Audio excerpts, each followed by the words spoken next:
మరి ఆయన దులిపిన తొండలన్నీ ఎక్కడికన్నా వస్తున్నాయింది? ఆయననే కదా చంద్రబాబు నాయుడు తోటి కలిసి తెలంగాణ ప్రభుత్వాన్ని కూలగొట్టడానికి కుట్ర చేసినాడు. మరి ఆయన షెడ్యూల్ లాగులన్నీ తొండలు దొరగొట్టిరైంది ఎవరన్నా? ఏమంటారంటే మాట్లాడే భాష, కనీసం అవగాహన లేనటువంటి విధానం నిజంగా చాలా దురదృష్టకరం అండి.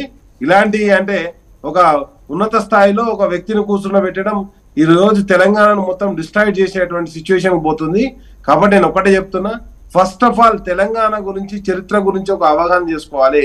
ఆయన మొత్తం కూడా చంద్రబాబు నాయుడు కన్సర్న్లో నడుస్తున్నటువంటి ఎల్లో మీడియా ఆధ్వర్యంలో నడుస్తున్నారు. గతంలో కూడా మనం చూసాం, ఏబిఎన్ పత్రికలో కేటీఆర్ గారు జగన్ గారు దావోస్ లో మాట్లాడుకుంటే వాళ్ళిద్దరు ఏం మాట్లాడుకున్నారో ఎవరిద్దరు చెప్పలేదు, కానీ ఈయన పేపర్లో వచ్చింది. అంటే ఆయన రాసే కల్పితమైనటువంటి ఊహాజనితమైనటువంటి వార్తల్ని ఈరోజు న్యూస్ గా మనం చర్చిస్తున్నాం చూసారా, అది చాలా దురదృష్టకరమైనటువంటి విషయం అండి. కాబట్టి నేను ఒకటే అంటున్నా, ఈ రోజు కూడా చంద్రబాబు నాయుడు ఏదైతే విషపత్రికలు విషపుత్రికలు ఉన్నాయో వాటి ద్వారా తెలంగాణ సమాజం మీద కావచ్చు, అక్కడ ఉన్నటువంటి జగన్ సర్కార్ ఎవరి మీదైనా కానీ విషయం చేయడానికి పనిచేస్తుంది తప్పితే నిజంగా నీ దగ్గర సబ్జెక్ట్ ఉంటే ఆ జీవోలు ఏమైనా ఉంటే జీవోలు రిలీజ్ చేయి. ఆ జీవోలన్నింటినీ కూడా బేస్ చేసుకొని మనం డిస్కషన్ చేద్దాం. ఆ రోజు స్టేట్ బైఫర్కేషన్ యాక్ట్ లో వాటర్ షేర్ పెట్టింది ఎవరు? కాంగ్రెస్ పార్టీ కదా. మరి ఇన్ని రోజులు మేము పోరాటం చేసినంత వేస్ట్ అవుతుందా? నేను ఒకటే అంటున్నా, 2 తెలుగు రాష్ట్రాలుగా విడిపోయినాం. మన నీటి వాటా ఎంత ఉన్నది? కృష్ణా ట్రిబ్యునల్, కృష్ణా వాటర్ మొత్తం కర్ణాటక నుంచి ఈ రోజు ఆల్మట్టి గేట్లు వేస్తే అది తెలంగాణ కావచ్చు, ఆంధ్ర కావచ్చు, మడితడవని పరిస్థితి ఉన్నది. కాబట్టి వాటి అన్నిటి గురించి చర్చించాల్సిన అవసరం ఉన్నది. 2 రాష్ట్రాలు కలిసి ముందుకు పోవాలనే మా ముఖ్యమంత్రి గారు చెప్పడం జరిగింది. ఈ రోజు కూడా మేము ఒకటే అంటున్నాం, ఎస్ తప్పకుండా తెలంగాణ రైతుల పక్షాన తెలంగాణ హక్కులను కాపాడుతూనే అదే విధంగా ఏ రైతు నష్టపోకుండా ముఖ్యమంత్రి గారు ఆలోచించడం జరిగిందండి. ఈ రోజు వాళ్ళు చేస్తున్నటువంటి ఆరోపణలు ఎక్కడ కూడా పసలేదు, ఆ జ్ఞానం కూడా లేదు.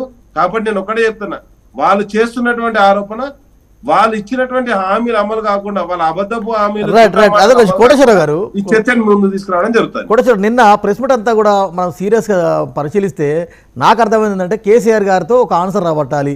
రాష్ట్ర ముఖ్యమంత్రిగా రేవంత్ రెడ్డి పదవి బాధ్యతలు స్వీకరించిన అనంతరం ఎక్కడ కూడా కేసీఆర్ కామెంట్ చేయలేదు, కేసీఆర్ ఎక్కడ కూడా ప్రెస్కు రాలేదు వారి అనారోగ్య కారణాల దృష్ట్యా. కానీ అసెంబ్లీ సమావేశాల వేదికగా కేసీఆర్ గారిని బయటికి లాగాలి, కేసీఆర్ గారి నుంచి ఏదో ఒక ఆన్సర్ రాబట్టాలన్నది వారి వ్యూహంగా నాకు నిన్న అర్థమైంది. ఒకటి వెంకట్ గారు, నేనేమంటున్నానంటే కేసీఆర్ లాంటి మహానాయకుడిని ఆకాశం మీద ఉమ్మేసే పరిస్థితి పని రోజు చేస్తూనే ఉన్నాడు. కాబట్టి నేను ఏమంటున్నా అంటే కేసీఆర్ గారు ఎందుకండి దానికి మీరు చూశారు గత అసెంబ్లీ ఎలక్షన్లలో ప్రతి సబ్జెక్ట్ కు మా మాజీ మంత్రులు ఎవరైతే ఉన్నారో సబ్జెక్ట్ వైజ్ గా సమాధానాలు చెప్పారు. ఎస్ మీరు ఏది సుప్రీంకోర్టు జడ్జి తోటి వేస్తారా లేకపోతే సిబిఐకి లేఖ రాస్తారా, మేము సిద్ధంగా ఉన్నాం మనం చర్చకు.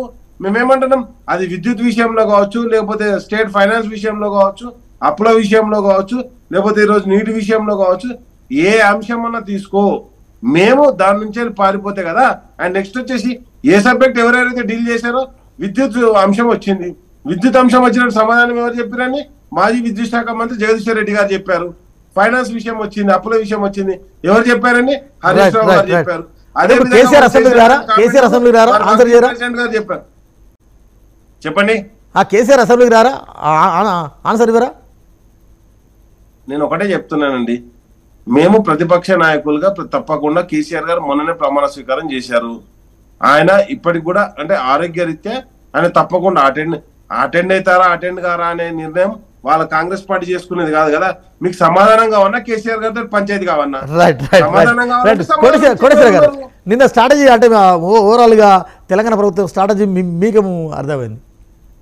డెఫినెట్ గా రాజకీయాల్లో ఉన్న తర్వాత ఎదుటి వాళ్ళని కవ్వించడం అనేటువంటిది ఏ పార్టీ, అదే అధికార పార్టీ అయినా ప్రతిపక్ష పార్టీ అయినా, ఇప్పుడు అధికార పార్టీ తరఫున సీఎం రేవంత్ రెడ్డి గారు లేదా ఇతర మంత్రులు కవిస్తూ ఉంటే ప్రతిపక్ష పార్టీ తరఫున కేసీఆర్ హరీష్ రావు గారు వీళ్ళు కవ్విస్తున్నారు. కాకపోతే ఏంటంటే ఎన్నికలు ముగిసి ఫలితాలు వెలువడి ఓటమి పాలైన తర్వాత చంద్రశేఖర్ రావు గారు ఒకసారి కూడా నోరు విప్పలేదు.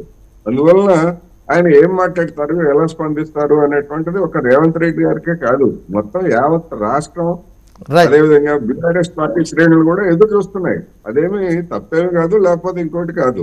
ఏం మాట్లాడతారు, ఎట్లా సమర్థించుకుంటారు అంటే గత 2 నెలలుగా జరుగుతున్నటువంటి పరిణామాలు, లేదా తలెత్తినటువంటి వివాదాలని కేసీఆర్ ఎట్లా సమర్థించుకుంటారు అనేటువంటిది ఇవాళ ఆసక్తికరంగా ఉంటది.